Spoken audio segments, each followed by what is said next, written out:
নির্দলীয় সরকারের অধীনে জাতীয় সংসদ নির্বাচন চায় দেশের ৮৬% মানুষ। তবে আনুপাতিক পদ্ধতিতে ভোটের পক্ষে মত নেই বললেই চলে। এছাড়া ভোটাভুটির মাধ্যমে সরাসরি সংসদে নারীদের জন্য সংরক্ষিত আসন রাখার পক্ষে বেশিরভাগ মানুষ। সম্প্রতি মানুষের এসব তথ্য উঠে এসেছে সংবিধান সংস্কার সম্পর্কিত জাতীয় জনমত জরিপ 2024-এ। জরিপে গত 5 ডিসেম্বর থেকে 10 ডিসেম্বরের তথ্য সংগ্রহ করা হয়। সংবিধান সংস্কার কমিশন বাংলাদেশ পরিসংখ্যান ব্যুরো BPS মাধ্যমে জরিপ করে। কমিশনের প্রতিবেদনের সঙ্গে জরিপটি প্রকাশ করা হয়েছে।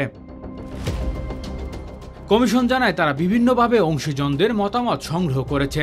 তবে সমাজের সর্বস্তরের মানুষের মতামতের প্রতিফলনের জন্য তারা জরিপ করার সিদ্ধান্ত নেয়। ওই প্রতিবেদন কমিশন জানিয়েছে দেশের 64 জেলা থেকে সরাসরি সাক্ষাৎকার পদ্ধতিতে ৪৫,৯২৫টি খানা পরিবার 18 থেকে 75 বয়সী মানুষের কাছ থেকে জনসংখ্যা অনুপাত মতামত নেওয়া হয়েছে। ক্ষমতাসীন সরকারের অধীনে নির্বাচনকালীন সরকার বিষয়ে নির্বাচনের পক্ষে মত দিয়েছে মাত্র 6% মানুষ।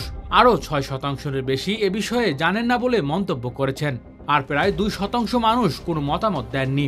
বাকি প্রায় ৮৬% নির্বাচন নির্দলীয় সরকারের অধীনে হওয়া উচিত বলে জানিয়েছে। Desk report, metro TV.